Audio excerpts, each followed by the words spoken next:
अस्सलाम वालेकुम वरहमतुल्लाहि वबरकातुह। अच्छा, मुझे बताइएगा कि हम जिस सिलसिले को हमने स्टार्ट किया हुआ था उसी को लेके चलें या मैं क्वेश्चंस के ऊपर आ जाऊं। If you are feeling well के जी सर, वो उसी को ही आगे किताब का जो हम कर रहे हैं उसी को कंटिन्यू कर लें तो वो कर लेते हैं, या न्यूमेरिकल्स को कहते हैं तो हम न्यूमेरिकल्स के ऊपर छानबीन कर लेते हैं। Sir hello sir. न्यूमेरिकल हाँ जी।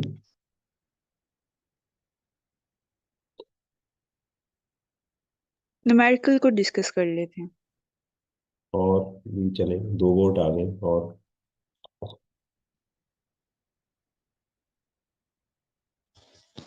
न्यूमेरिकल सही रहेंगे सर। जी, न्यूमेरिकल ही रहेंगे सही। न्यूमेरिकल को कर लेते हैं। चलो।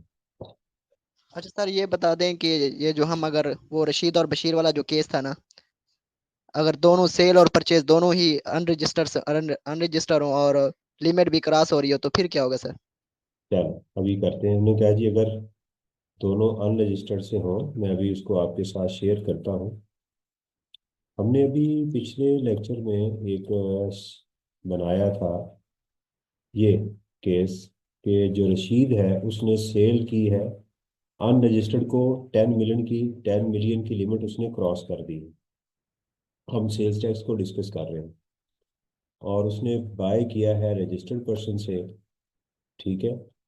और दूसरा ये है कि उसके ऊपर ये वाला केस था, तो इन्होंने कहा कि सर अगर उन्होंने बाय ही अनरजिस्टर्ड से की और सेल भी अनरजिस्टर्ड को की है, तो अभी हम इसको कर लेते हैं जी उसने बाय अनरजिस्टर्ड से की है। ठीक है। जब उसने अनरजिस्टर्ड से बाय किया तो ये तो सिफर हो जाएगा, तो सारा खत्म हो गया ना। उसके ऊपर उसको सिर्फ क्या करना है कि सेल्स टैक्स देना है उसके ऊपर, और उसका फर्दर टैक्स देना है। ये होगा फिर। ठीक है। जी सर ठीक है, ओके। अच्छा जी, एक स्टूडेंट का वोट आया कि जी हम थ्योरी को डिस्कस कर लें, बाकी सभी स्टूडेंट जो है वो कह रहे हैं कि इसको कर लें। अच्छा, एक काम कर लेते हैं, चले इसके बैन बैन हम सिर्फ हेडिंग्स लिख लेते हैं जल्दी जल्दी कि हमारी हेडिंग्स क्या है, ताकि फिर किसी टाइम पे उसको देख लेंगे। जैसे सिर्फ हेडिंग को अभी हम उस फाइल के अंदर अपडेट कर दें ताकि स्टूडेंट को मिल जाए। इसके बाद नेक्स्ट इशू था जी हमारा अपोर्शनमेंट का।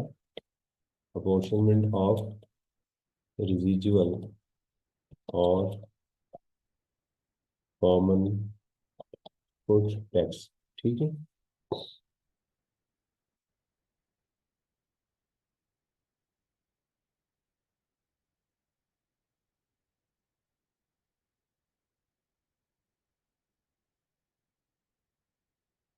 अपोर्शनमेंट की तो हम बात कर चुके हुए हैं। अपोर्शनमेंट कैसे होगी, किन के दरमियान में होगी। फिर था जी हमारे पास debit and credit note. Debit and credit note के ऊपर हमने बात की कि डेबिट एंड क्रेडिट नोट क्या होते हैं। इन केस ऑफ चेंज और डिस्ट्रक्शन ऑफ गुड्स के ऊपर इसके कंटेंट्स वगैरह क्या होंगे, डेबिट क्रेडिट नोट कौन इशू करेगा, ये बातें हमने इसके ऊपर वो की थी कि सप्लाई में जब वैल्यू में चेंज आएगी तो वो ये हो। डेबिट क्रेडिट नोट हो गया जी हमारे पास। इसके कंटेंट्स, गुड्स डिस्ट्रॉय करनी है तो कैसे करनी है, डिस्ट्रक्शन ऑफ गुड्स के ऊपर। Destruction of goods under the proper supervision of tax department. ठीक है जी। No output and no input tax. चलो। हाँ जी, रिस्ट्रिक्शन ऑन इनपुट टैक्स। ठीक है जी।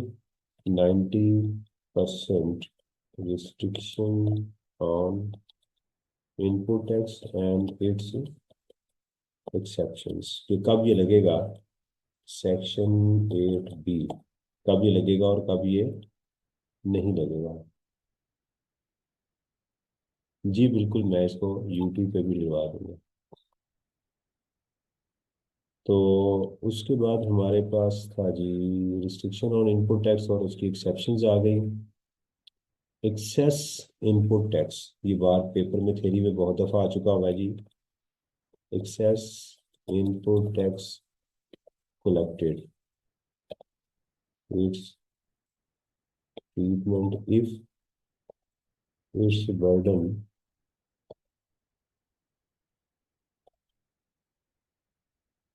passed on to the end consumer और नॉट। दोनों सूरतों में एक्सेस इनपुट टैक्स जो आपने लोगों से कलेक्ट किया उसका क्या होगा। उसके बाद है जी हमारा, नहीं ये एक्सेस इनपुट टैक्स जो है, सॉरी ये तो है इसका रिस्ट्रिक्शन का, ये एक्सेस नहीं है, ये होगा कैरी फॉरवर्ड ऑफ, ये एक्सेस दूसरा है, ये एक्सेस इनपुट टैक्स है। इनपुट टैक्स में यहाँ लिख देता हूँ अंडर सेक्शन, गलती ना हो जाए, ये वो वाला है, ये और चीज़ मैं गलत लिख के आऊँ यहाँ पे। और इसका refund of input excess input tax tax under section 8B। ठीक है जी, ये इसी के दो पार्ट। उसके बाद हमारे पास था जी सप्लाई टू अनरजिस्टर्ड पर्सन, कि आप कौन सी गुड्स हैं जो अनरजिस्टर्ड को सप्लाई नहीं कर सकते। The goods that can not be supply to unregistered persons. ठीक है, अगर आप सप्लाई करेंगे तो इसके ऊपर फिर आपको इनपुट नहीं मिलेगा, ये कुछ आइटम्स हैं। ठीक है जी। परचेज, ये भी एग्जाम में बहुत दफ़ा आ चुका है, purchase of stock before registration. Registration से पहले जो स्टॉक है वो आपका, उसका क्या ट्रीटमेंट होगा, इसका बताया था 30 डेज की आपकी लोकल सप्लाईज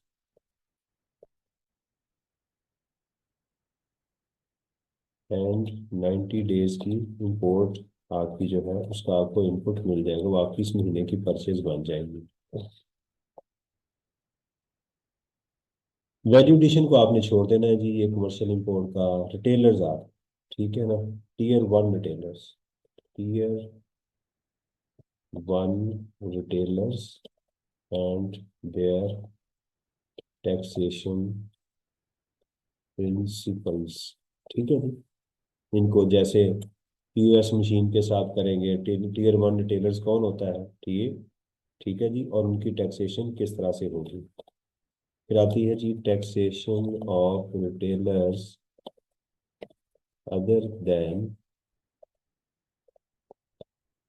टीयर 1, इनके इलेक्ट्रिसिटी बिल के साथ जो है वो इनको टैक्स लग जाएगा, सेल्स टैक्स विद इलेक्ट्रिसिटी, ये इनको वो लग जाएगा। सही है,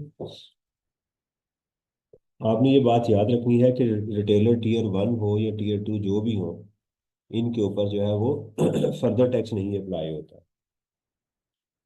नहीं जी, ये भी हो गया हमारे पास retailer tier excess tax collection, ये हो गया, ये वो दूसरा आ गया जी एक्सेस टैक्स कलेक्शन।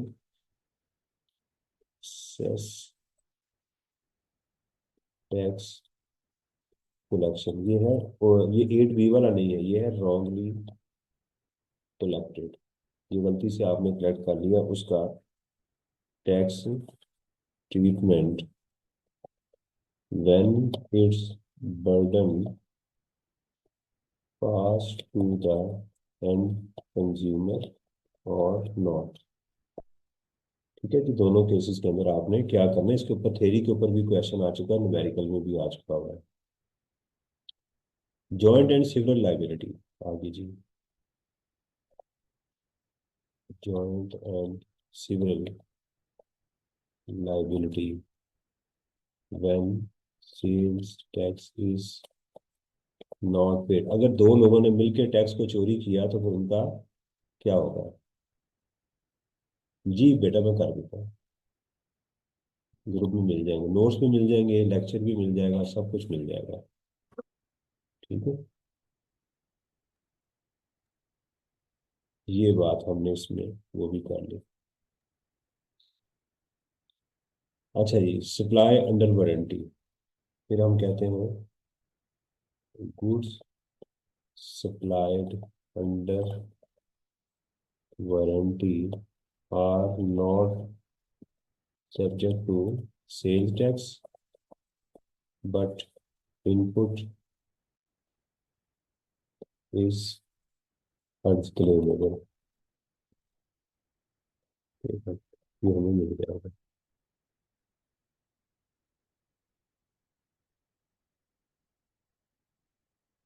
ये हो गई जी हमारे पास ये सप्लाई ऑफ वारंटी। ठीक हो गया जी। फिर हमारे पास आ गई जी डेफिनेशंस। डेफिनेशंस के अंदर जो इम्पोर्टेंट डेफिनेशंस है, बाकी तो सारी हैं, लेकिन जो इम्पोर्टेंट डेफिनेशंस हैं वो कौन कौन सी। ठीक है, वो है time of supply, value of supply, supply and tax payable activities. इसके ऊपर उसने क्वेश्चंस भी किए हुए हैं। तो ये चार इंपॉर्टेंट सप्लाईज हैं। ठीक है, इसके भी नोट्स आपको दिए गए हैं।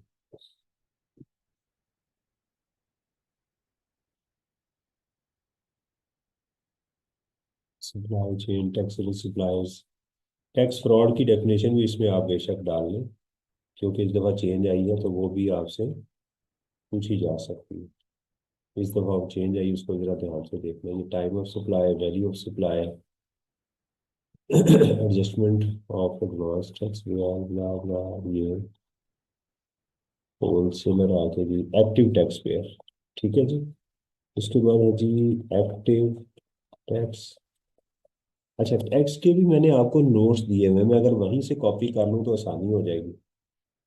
ऐसा भी ज़बरदस्त हो सकता है कि मैं यहाँ पर जाके थ्योरेटिकल प्रोविजंस के नाम से मैंने नोट्स बनाए हुए हैं।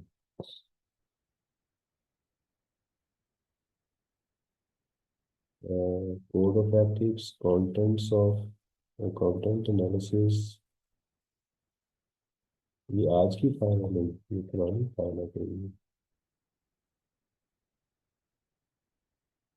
ये पुरानी फाइल है। That ethics notes state that summary of salary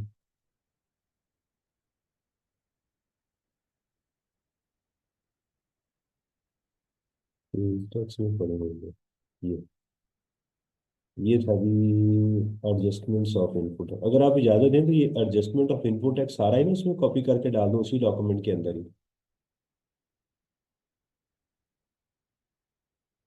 क्या ख्याल है कि इसको अलग ही रहने दें? आप बोर नहीं रहे, लगता मुझे काम पे लगाया हुआ है, सो रहे हैं।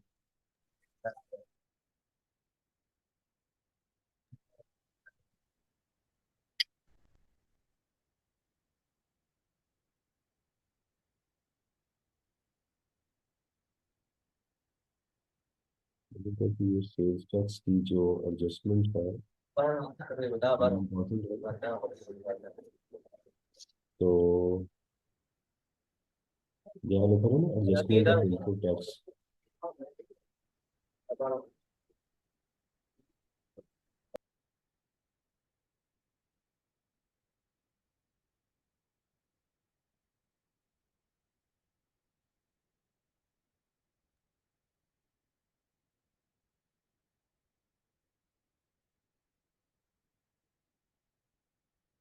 तो मैंने इसमें डाल दी एडजस्टमेंट ऑफ इनपुट टैक्स का।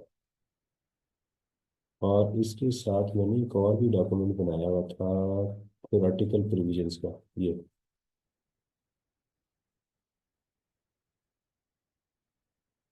भी तो डाल देते।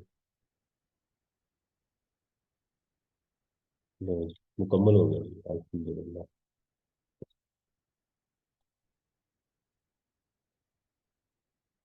तो अच्छा ज़बरदस्त हो गया, एक ही डॉक्यूमेंट में हमारी बहुत सारी चीज़ें तैयार हो गई। ये हो गया जी हमारा एक्टिव टैक्स पेयर का डेफिनेशंस आ गई एक्टिव टैक्स पेयर्स के ऊपर। हम होम में जाके इसका वो चेंज कर देते हैं, 1 2 3 वाला ले आते हैं, और इसको कहते हैं कि भाई पीछे से जाके कंटिन्यू नंबरिंग करते हैं। मेरे से थोड़ा सा आप वर्ड भी सीख लें जितना भी मुझे आता है।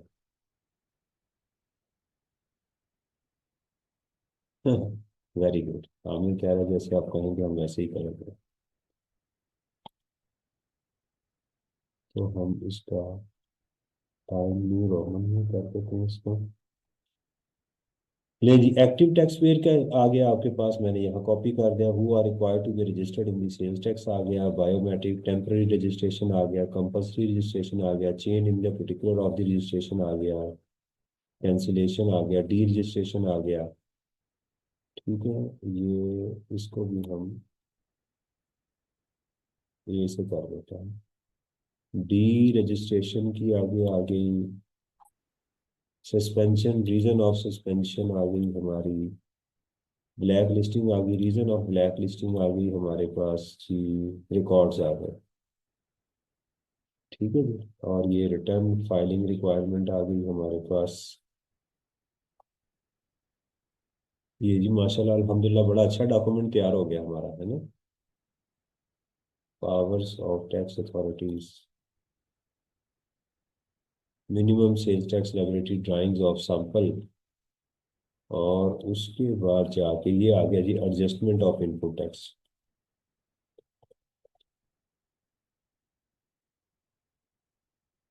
ठीक है जी, और इसको हम दोबारा रीस्टार्ट कर देते हैं नंबर 1 से। क्या बात है, आज तो बड़ा अच्छा खेल रहे हैं। ये अल्लाह का बड़ा करम है। इसके ऊपर पेज नंबर भी लगा दें। ये देखिएगा, मैं जाके इंसर्ट में पेज नंबर भी हम लगा लेंगे। इंसर्ट में फुटर में जाएंगे, और फुटर में जाके आप पेज नंबर लगा देंगे। ये आ गई पेज नंबर 4। एक और काम करते हैं कि एक पेज के ऊपर जा रहा है तो हम इसको यहाँ क्लोज करके, नहीं यार बचत हो जाएगी थोड़ी सी। बचत करने का एक और तरीका भी हो सकता है, तो मैं कह रहा हूँ ये अगले पेज पे 2 लाइनें जा रही हैं तो ये ज़रा बचत हो जाए। इस बचत का क्या तरीकेकार हो सकता है, थोड़ा सा ऊपर करने तो देखेंगे बचत हो रही है। अभी भी 2 लाइनें नीचे जा रही हैं। एडजस्टमेंट, इन दोनों को उड़ा दें, यहाँ जरूरत तो नहीं है। अब देखें, अब हो गया। नहीं जी, मैंने आपके कुछ, लेकिन अभी ये क्या है,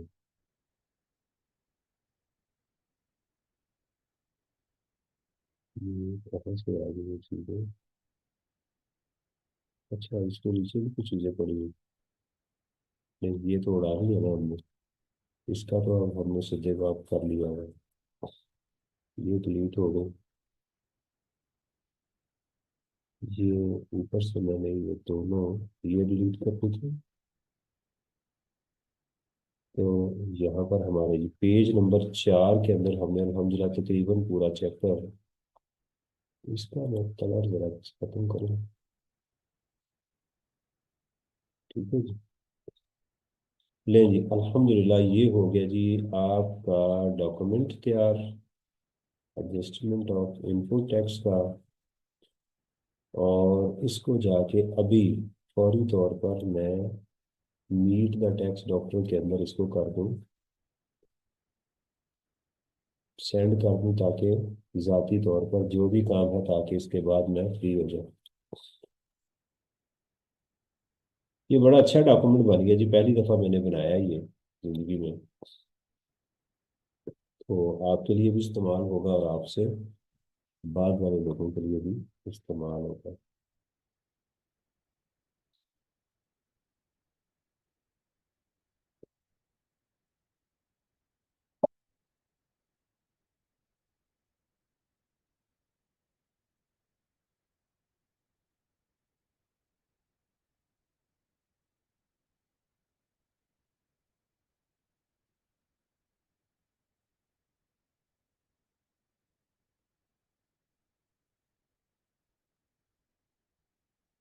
अच्छा, ये मीट द टेक्स्ट डॉक्टर में मैं कर रहा हूँ, और इस फाइल को सेंड डॉक्यूमेंट की शक्ल में आप लोगों से रिक्वेस्ट है कि आपने इसको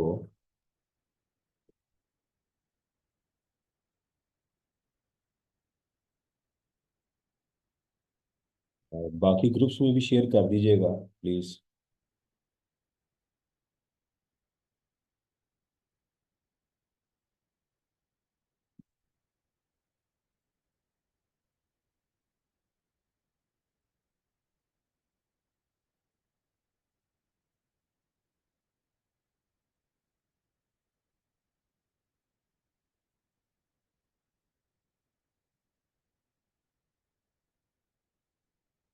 और इसको ना वो वहाँ भी प्लेस कर दीजिएगा, क्या कहते हैं उसको, बुक शॉप पे भी, ताकि जिनको इकबाल, अगर आप मुझे सुन रहे हैं तो आप इसको वहाँ प्लेस कर दीजिएगा। ये मैंने आपको summary of chapter 23A of text class, सही है जी? अच्छा, उसकी एक्सेल की फाइल की ज़रूरत है, अगर आप बता दें।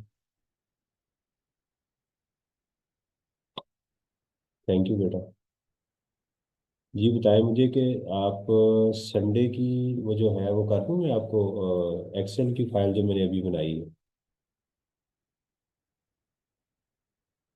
वो भी मैं शेयर कर देता हूँ। चलो, आपके काम आ जाएगी। Sunday by four.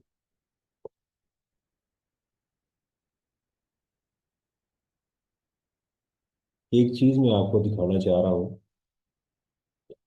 ये देखें फाइनल का मेरा जो ग्रुप चल रहा है इस वक्त।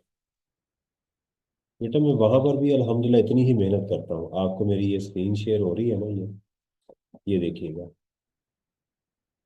ये वहां पर अगर आप चलते जाएंगे तो ये सारी डिस्कशन, इनका एग्जाम है अब नेक्स्ट, फाइनल के जो हमारे स्टूडेंट्स हैं ना इनका। तो आप ये देखेंगे माशाल्लाह इनका एक कंटिन्यूस इन्वॉल्वमेंट है उनकी, उनका एक ग्रुप बना हुआ है। इसको स्क्रॉल करते जाएं करते जाएं करते जाएं, पता नहीं हजारों मैसेजेस जो है उसमें डिस्कशन चल रही होती है। उम्मीद करता हूँ इंशाल्लाह आप भी एक दिन आएगा कि ऐसे ही आप भी इसमें इन्वॉल्व होंगे। क्यों जी, है उम्मीद आपको फाइनल में जाने की?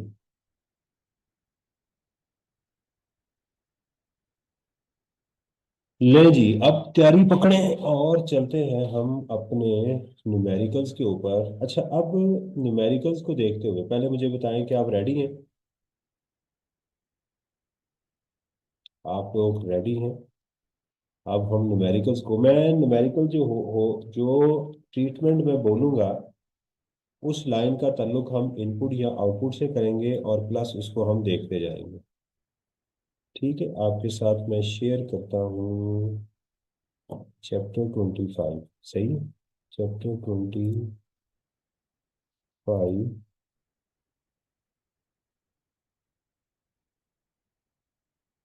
सेल्स टैक्स का।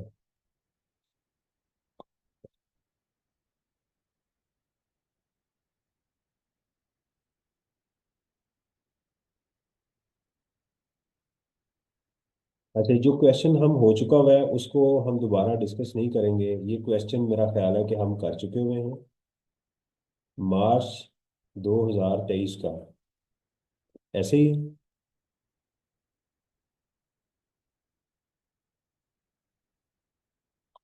जी बताइएगा, ये कर चुके हैं ना, यस सर। कॉन्फिडेंस इंजीनियरिंग का। ये देखिए इसके ऊपर मैंने मार्किंग की है।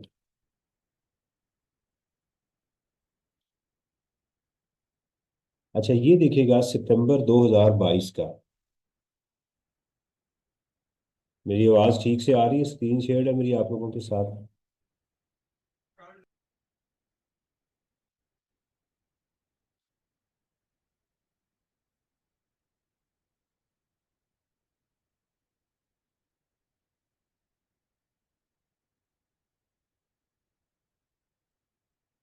जी।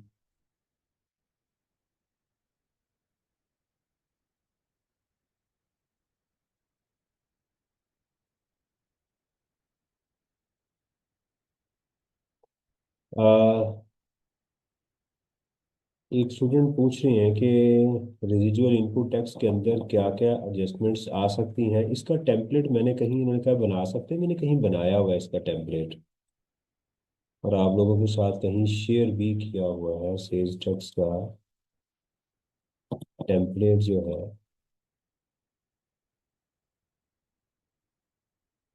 ये देखें, ये फाइल आपके साथ शेयर हुई हुई है रेजिजुअल इनपुट टैक्स के अंदर। ये मैंने काम किया हुआ है कि purchase from registered person, unregistered, purchase of exempt goods, import of raw material, ये वाला। फिर अपोर्शनमेंट के ऊपर मैंने ये काम, ये इतना सा तो मैंने बनाया हुआ रेजिजुअल का जो आपने मांगी है चीज़ें। ये भी आप शेयर कर देता हूँ अभी आपके साथ। ये भी मैं इसमें जाके शेयर कर देता हूँ।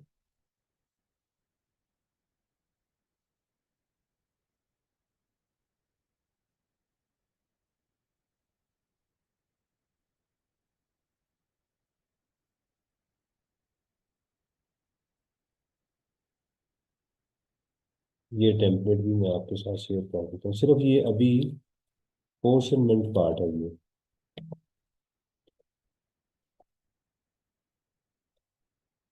चलो ये भी करते हैं।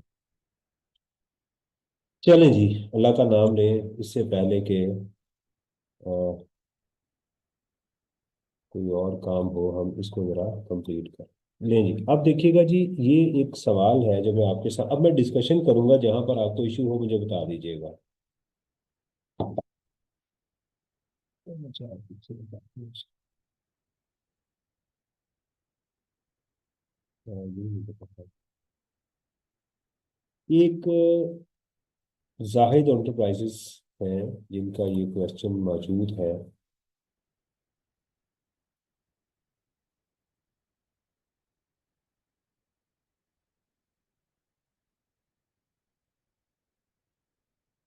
Zahid enterprises is registered sorry, कहते हैं जी एन ऑफिसर ऑफ जी, ये डिफरेंट क्वेश्चन है, ये लाजमी कीजिएगा। An officer of G has prepared the following computation of G sales tax. सितंबर 2022 में उसने बजाय, बिल्कुल डिफरेंट क्वेश्चन है, उसने बजाय कि आपको काम देने के, उसने क्या कहा कि उसने already sales tax liability calculate की हुई है। ये देखिएगा, input tax purchases from registered person और परचेजेस, ये पूरा इस सवाल को देखिएगा, और आउटपुट भी उसने माइनस किया हुआ है। फिर कहता है जी it includes goods worth ₹50 million, ये उसके नोट्स गिवन है। ठीक है, all the above amounts are exclusive of sales tax. Requirement देखिएगा, बड़ा इंटरेस्टिंग क्वेश्चन है।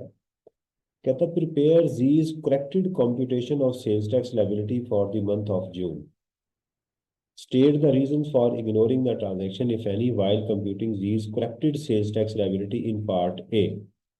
उसकी कहता है रीजन भी बताएं। जरा इस सवाल को देखिएगा, इसको लाजमी आप कीजिएगा भी, ट्राई कीजिएगा इसको। तो एक मिनट।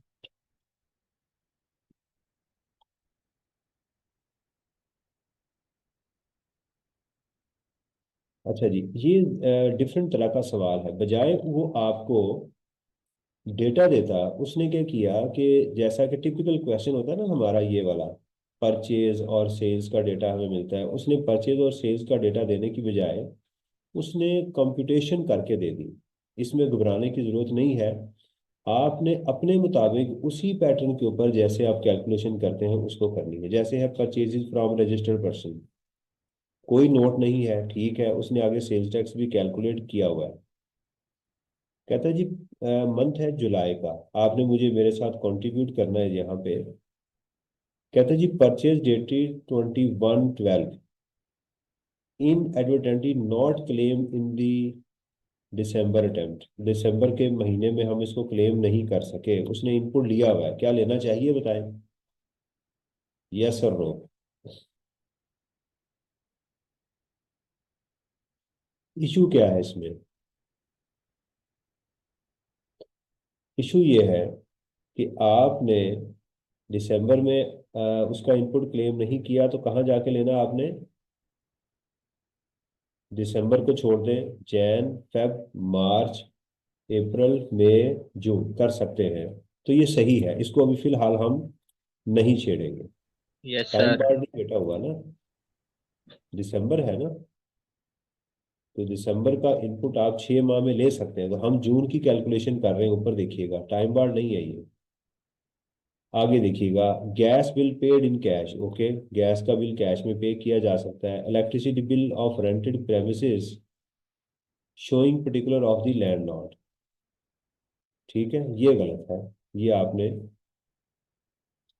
आपका इस पे एंटीएन होना चाहिए था। एक ये प्रॉब्लम आ गई इसके अंदर कि आपका इसके अंदर एंटीएन होना चाहिए था, आप इसको न्यूमेरिकल को करते हुए इग्नोर करेंगे। Debit note dated 20/6 issue to a supplier for taxable supplies against invoice dated this.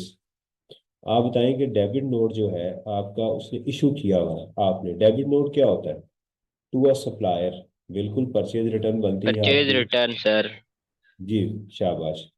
तो परचेज रिटर्न आपकी, डेबिट नोट इशू कर दिया आपने, तो इसने इसको ऐड किया हुआ है जबकि इसको माइनस करना चाहिए था। पहली बात तो ये है, एक गलती तो ये हो गई।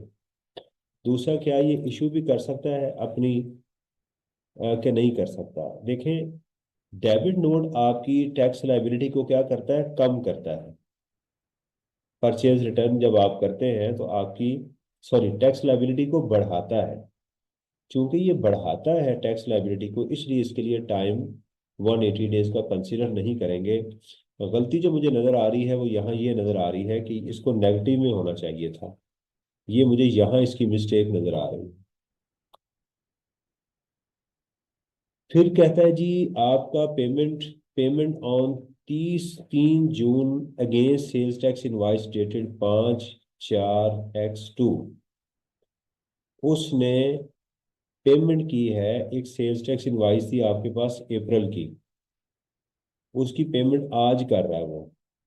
आप बताइएगा कि इसका क्या होना चाहिए? दोबारा देखिएगा, वो जून के महीने में एक पेमेंट कर रहा है जो कि इनवाइस किस महीने की थी?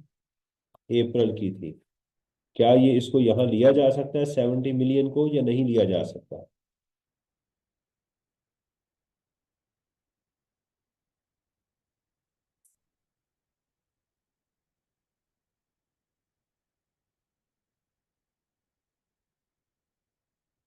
फाइलेंस।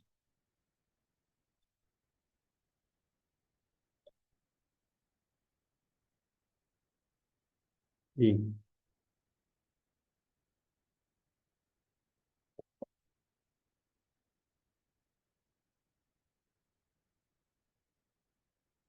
तो बेटा यहाँ 180 डेज का मसला नहीं है। इनवाइस थी 5/4 की। सवाल ये है कि मुझे यहाँ इनपुट लेना है इसका या नहीं लेना? मुझे नहीं लेना तब, सर, लेस होगा। लेस क्यों होगा? सर ये पिछले महीने की है। तो बेटा पिछले महीने की इनवाइस आप अगले 6 महीनों का क्लेम नहीं कर सकते? कर सकते हैं ना?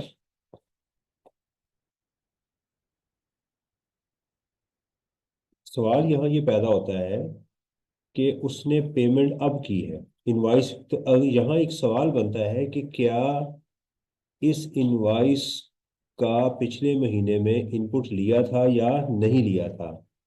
तो हम इसका लिखेंगे कि उसने, ये बिल्कुल ठीक है, इसका पिछले महीने में अज्यूम किया जाएगा कि इनपुट लिया था। अगर आपने इसको इग्नोर करना है तो फिर ये देखें, जो नीचे पार्ट 2 है, उसने कहा वजह बताएं अगर आपने किसी चीज को इग्नोर किया है तो। यानी आप इस सवाल के अंदर अगर ये बात इसके नोट्स में नीचे लिख दें जाके कि साहब मैं इसका इनपुट जो है वो इस महीने में नहीं आना चाहिए क्योंकि मैं अज्यूम कर रहा हूं कि इसका इनपुट पिछले महीने में क्लेम किया जा सका था अप्रैल में, अब सिर्फ पेमेंट हुई है, तो फिर इसको इग्नोर कर दें। अगर आप इसको ले रहे हैं तो फिर भी इसका नोट एग्जाम में लिख दें कि मैं इस वजह से इसको ले रहा हूँ। तो चूंकि इसमें लिखा कुछ नहीं हुआ तो लिहाजा इसको लिया भी जा सकता है और नहीं भी लिया जा सकता। समझ आ रही है? इसको यहाँ पर लिया भी जा सकता है और नहीं भी लिया जा सकता है, ग्रे एरिया है, आप इसको कंसिडर कर सकते हैं, इसमें कोई ऐसी अचंभे की बात नहीं है क्योंकि एग्जामिनर खामोश है। Payment of provincial sales tax at the rate of 13% against transporters invoice dated this for supplying goods to export processing zone.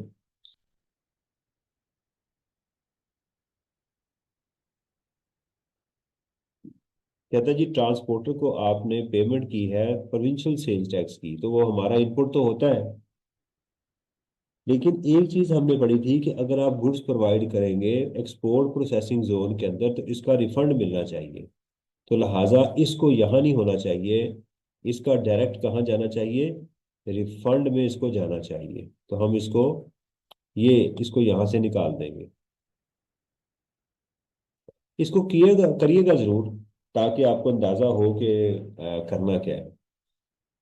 यानी मैं आपको सिर्फ इसकी एक चीज बता दूं कि इस सवाल के अंदर कोई परेशानी वाली बात नहीं है, आपने अपने तरीके से इनपुट कैलकुलेट करना है जो आपका बनता है और अपने तरीके से यहाँ से सेल का डेटा उठा लेना है।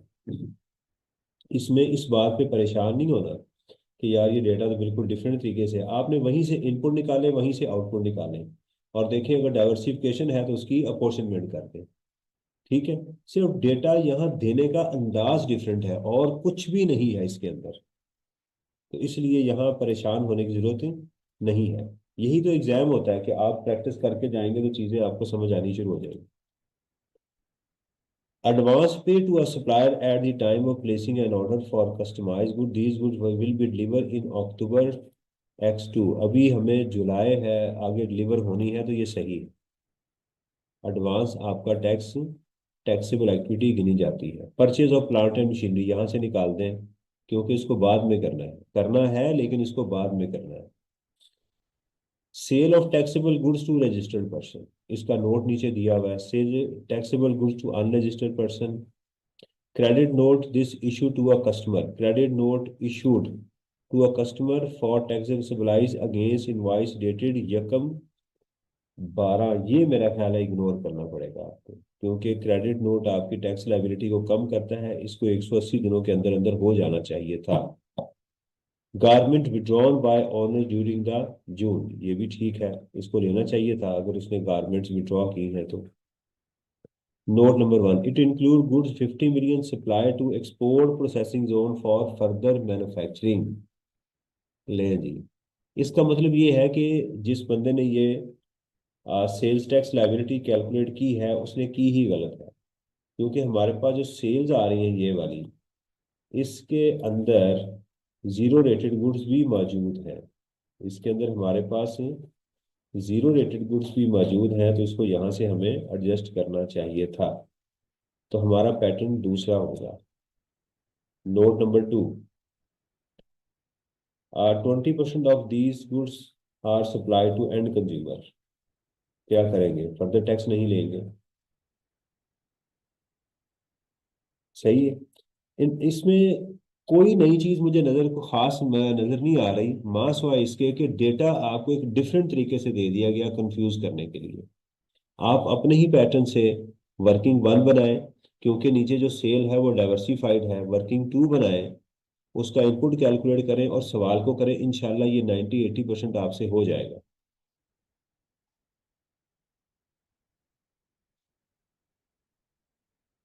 मार्च 22 का क्वेश्चन है जी।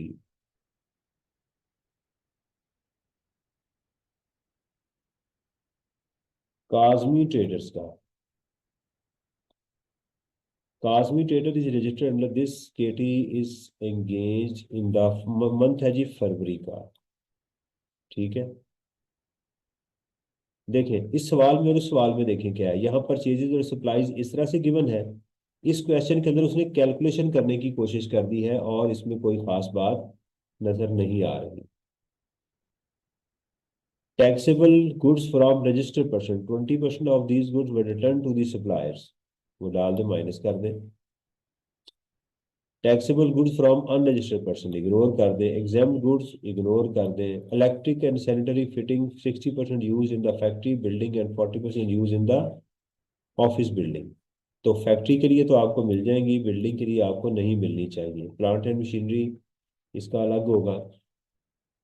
ठीक है, इन दोनों का हमें अलग कैलकुलेट करना चाहिए। इलेक्ट्रिक एंड सैनिटरी फिटिंग्स जो है हमें प्लांट एंड मशीनरी के ऊपर 90% नहीं लगेगा, इसके ऊपर भी 90% नहीं लगना चाहिए। ठीक है, इसको ट्राई कीजिएगा। Taxable goods to registered person और एक्सपोर्ट भी है इसमें।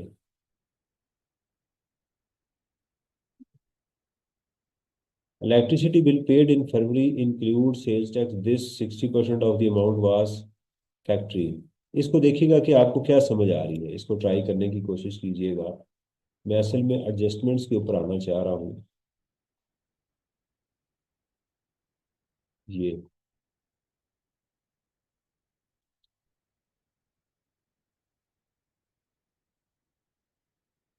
Supplies of taxable goods to registered person include, ये कर नहीं दिया क्वेश्चन, मुझे ऐसा लगा है कि नेट ऑफ डिस्काउंट, ये मैंने आपको टेस्ट में दिया था होम यस सर, प्रोसेस। हो गया। ये हो गया हुआ।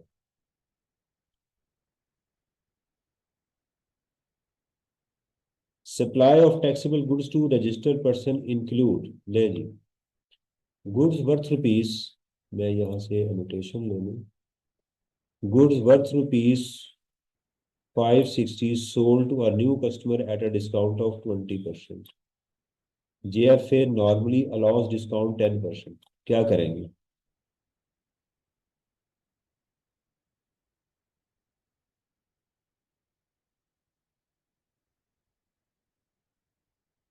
हम ये करेंगे कि इसके अंदर 560 है ना, ये वैल्यू, ये है 80% हमारी वैल्यू।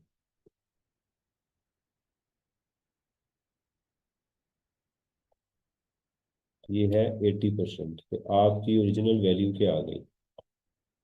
7 लाख। नॉर्मल डिस्काउंट कितना होना चाहिए? 10%।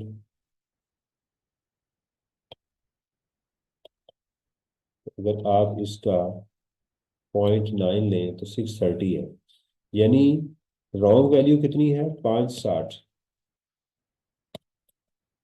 असल वैल्यू कितनी होती है? 630। तो डिफरेंस कितना है? 630 माइनस, तो 70,000 रुपये का यहाँ क्या आ रहा है? डिफरेंस आ रहा है, जो कि हमें उसमें ऐड कर देना चाहिए। बिल्कुल सही है, ठीक है, ये इसको हमें ऐड कर देना चाहिए। इसकी एग्जाम में कैलकुलेशन ऐसे भी हो सकती है कि आप 560 को डिवाइड करें 0.8 पे और मल्टीप्लाई कर दें 0.9 के साथ, तो इसकी वैल्यू आ जाएगी 630।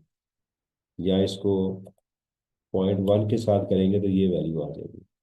दोनों तरीकों से किया जा सकता है।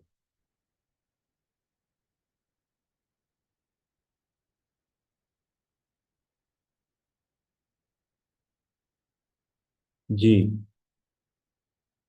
an invoice issued to Qasim erroneously for 590 whereas the correct amount was 950। ये वही आ गया एक्सेस अमाउंट का कि जनाब अगर आपके पास एक्सेस अमाउंट है तो उसका क्या करेंगे? तो क्या करेंगे आप इसका? आप इसकी जो डिफरेंस है वो आप इसमें ऐड कर देंगे, बढ़ा देंगे अपनी सेल वैल्यू को। Supplies of taxable goods to unregistered person include this to the end consumer, देखें वही आ रहा है, रिपीट हो रहा है। Exempt supplies of 50,000 were returned by the unregistered customer during the period। आपके ऊपर जो अनरजिस्टर्ड की सप्लाई है उसको क्या कर देंगे? कम कर देंगे। यहाँ पर जो एग्जाम सप्लाईज आपको नजर आ रही है इसको आप 50,000 से अपोर्शनमेंट करते हुए कम कर देंगे। फिर कहते हैं जी टू मशीन्स, पॉइंटर ले लो। Two machines A and B costing this and this respectively are acquired। यार ये आप ना इस पे मार्किंग भी अच्छा कर रहा है। मैं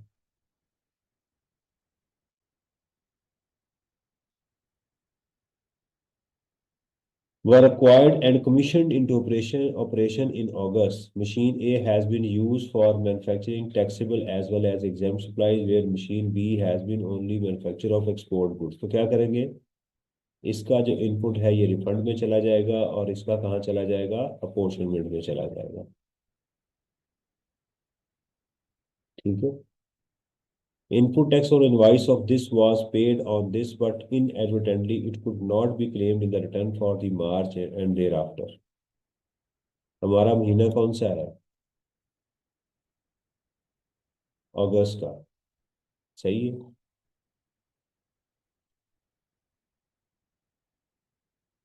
तो input tax on invoice this was paid on this 15 मार्च को, but inadvertently it could not be claim the return for March. क्या ये आपका इनपुट बन सकता है या नहीं बन सकता, बताइएगा।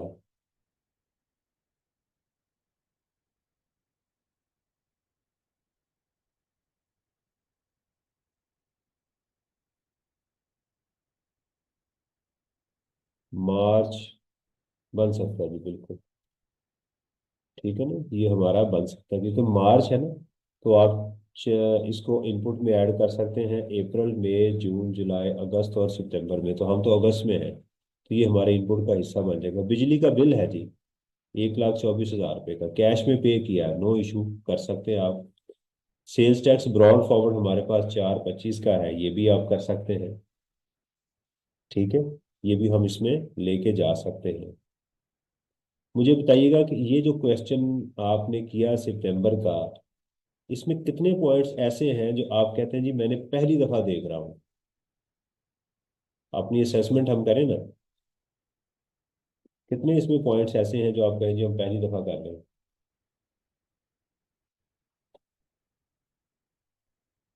जी, पॉइंट नंबर 4 ये वाला। नहीं, क्या हमें कि मेरा सवाल ये है कि क्या हमें मशीन की अपॉर्शनमेंट किसी और सवाल में नहीं आई हुई, ये मेरा सवाल है। सर ये सारे कई पॉइंट जगहों पर अपॉर्शनमेंट की हुई है। आई हुई है, सारे आए हुए हैं। हाँ, इसमें मुझे कोई ऐसा पॉइंट नजर नहीं आ रहा कि जो हमने नहीं किया। यानी आप ये कह सकते हैं कि इस सवाल के अंदर वो डिफरेंट तरीके से टेस्ट हुआ है लेकिन आ चुके हुए हैं। सही है। जहां बस करनी होगी मुझे बता दीजिएगा, मिस्टर टी और एस का कर चुके हुए हैं हम। आप कहेंगे सर हो गया, अब सारे हमें रेपिटेशन ही हो रही है, तो ठीक है हम उसको वाइंड अप कर देंगे।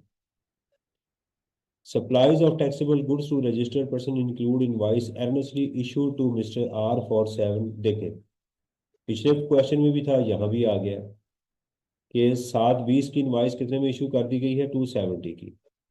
तो इसको ठीक कर देंगे, जो एडिशनल अमाउंट है ऐड कर देंगे।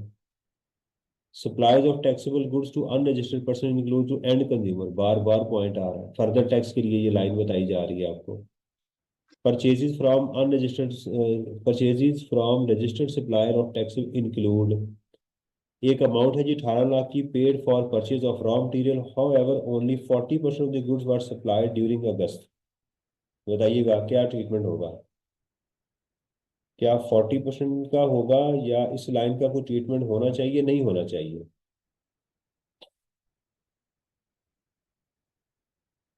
कौन सा पहला स्टूडेंट बताएगा।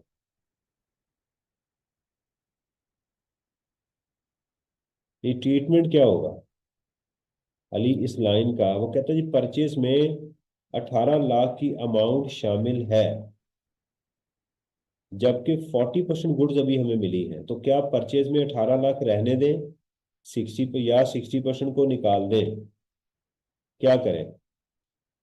60% को निकाल दें।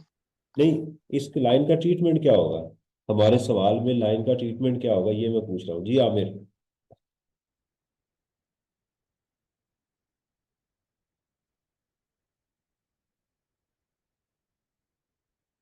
यानी कोई ट्रीटमेंट नहीं होगा, ये जस्ट इंफॉर्मेशन है।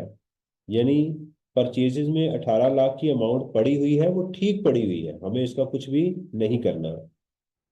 गुड्स वर्थ ₹12 लाख जिसमें क्रेस्ट डिस्क्रिपेंसी आ गई है, तो निकाल दें।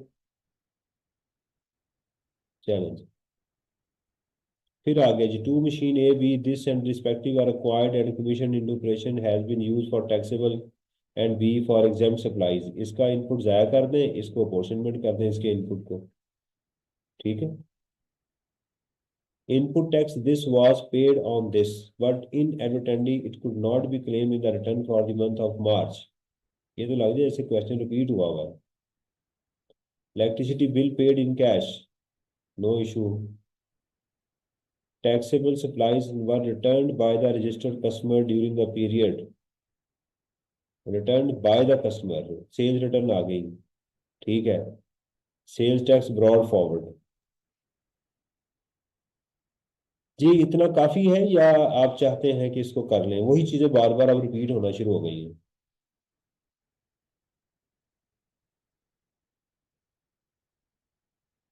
हाँ मेरा ख्याल है कि अल्हम्दुलिल्लाह आज हमने, अब देखें बेटा हमने तकरीबन 2 घंटे का सेशन किया। टाइम तो ज़ाया नहीं हुआ ना। आपने ओवरऑल,